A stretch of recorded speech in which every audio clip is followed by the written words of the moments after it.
Kementerian Lingkungan Hidup dan Kehutanan memiliki begitu banyak program untuk memastikan kelanjutan lingkungan hidup atau sumber daya alam Indonesia hingga masa depan nanti. Oleh karena itu, tantangan utama yang harus diatasi oleh Sekretariat Jenderal di awal adalah bagaimana prinsip Undang-Undang Dasar 1945 harus diterapkan dalam segala kegiatan kami. Didukung dengan banyak unit kerja dan tentunya sumber daya manusia yang luas tersebar di seluruh pelosok Indonesia, maka KLHK perlu memastikan kelancaran segala kegiatan dengan seksama bersama Sekretariat Jenderal.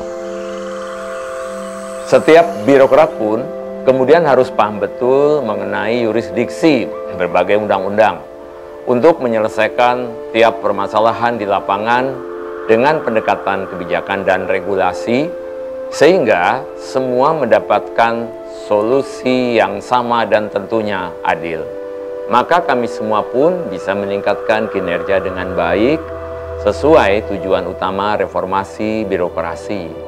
Sebagaimana arahan Presiden Joko Widodo mendorong birokrasi berdampak, birokrasi bukan sekedar tumpukan kertas, serta birokrasi lincah dan cepat.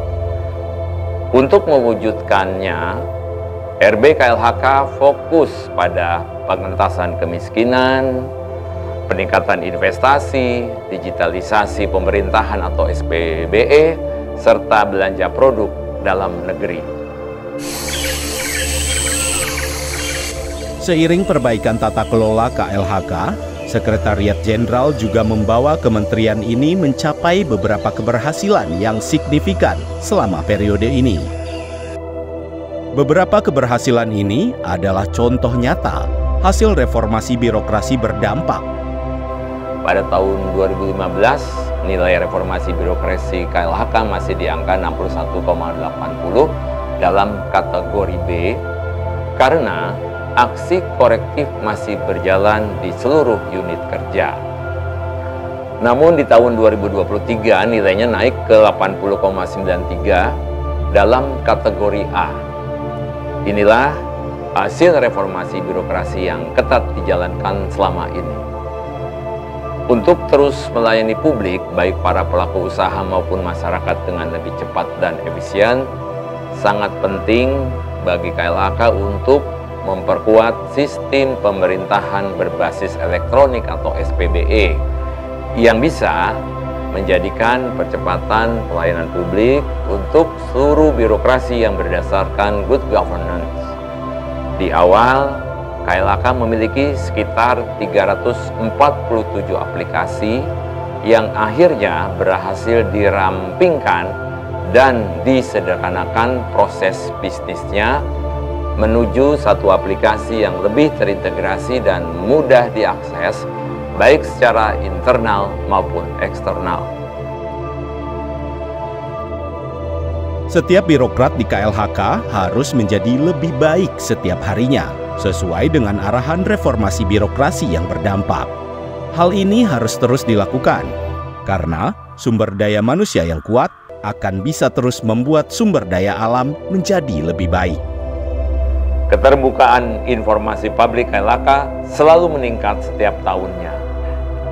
Di awal, KLHK dinilai tidak informatif dengan nilai 37,5.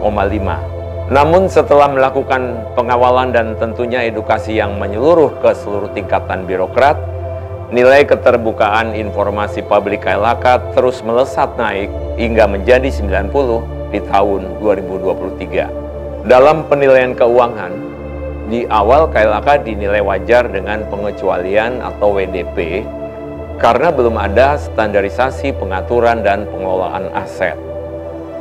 Setelah menata kelola kembali birokrasi sesuai dengan peraturan Kementerian Keuangan selama 7 tahun terakhir, KLHK selalu mendapat penilaian wajar tanpa pengecualian atau WTP. Beberapa keberhasilan ini adalah contoh nyata hasil reformasi birokrasi berdampak yang mengedepankan dua hal. Yang pertama adalah deregulasi, di mana kami terus berusaha untuk menyederhanakan regulasi sehingga tidak saling bertumpuk dan mudah dipahami, sehingga kita semua bisa menjalankannya dengan benar.